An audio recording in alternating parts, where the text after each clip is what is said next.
All right, so as many of you know, we have the vertical tillage tool in the 82, and we got the Starfire 3000 Globe mounted up on the 82. And what we're going to be doing is we're going to be kind of taming down some of the soybean ground that's going into corn next year. We're going to be trying Anhydrous. So they say that you might want to knock down some of the clods because we went through and ripped it, and there were some larger chunks out there. We want to break them down. And then we're going to come through next week, if the weather holds out, and start applying Anhydrous. And this will be our first time trying that. The cows are going crazy because we just fed them. But we're trying to figure out if we really want to activate the auto steer in the 82. So by mounting the globe on here, we're going to see how well it functions. Next week, we are having Sloan Implement come out, and they're going to mount a RTK globe and a larger display in the tractor to see how well we like the auto steer. And we'll run you through that, and that is sub-inch accuracy, so we'll be able to use that in junction with the Anhydrous bar that we're getting from Andrew at WS. So we're going to head out there and start doing some VTing, knock down some of the larger clods.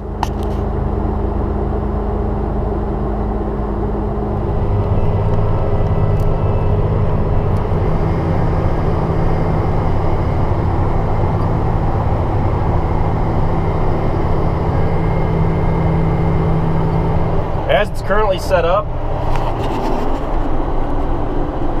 the tractor automatically stops recording when the VT is picked up. If you look over here, you can see that it's really broken down some of them larger clods. Does a really good job.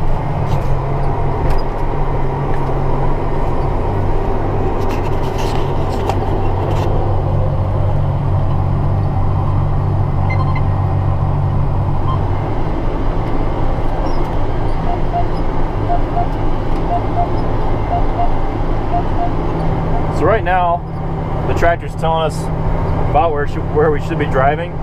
This isn't RTK, so it isn't perfectly accurate, but it gives us an idea of whether we should be a little bit more to the left or right. And it helps us see where we've already been, even though it's pretty clear because after Dad ripped it, you can see all those larger clods. And in some spots, this is like over there, there's some pretty big chunks, which means that in those areas there's a lot of compaction. And you got to remember that compaction with tillage is the enemy because it stops the plant roots from going down any further than they could.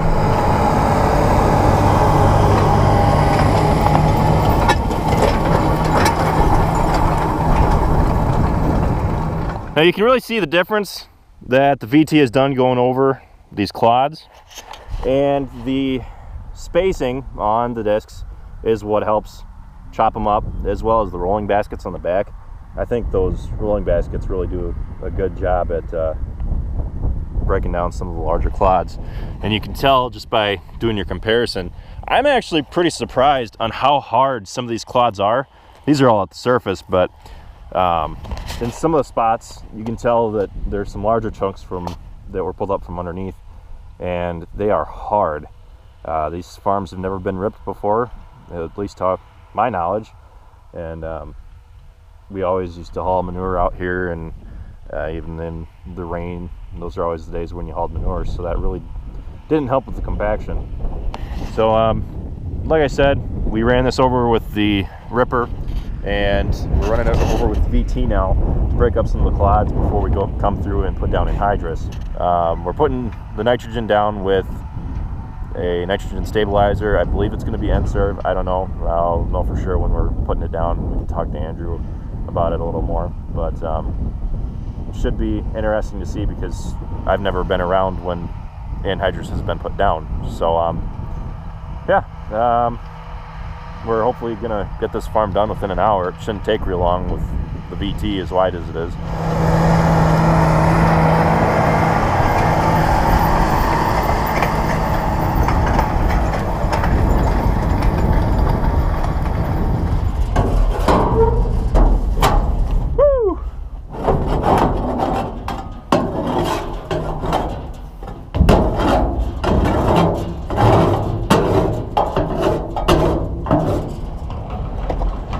Come on. And now to top off the day, we are taking the wagons down and putting them down in the machine shed at Travis's place, so that way they're out of the way for the winter.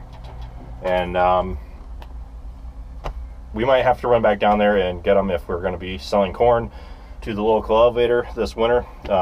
We did some of that last winter. We'll see how soon we sell it. Depends how big and when, if there's a rally. So we're going to take these down now.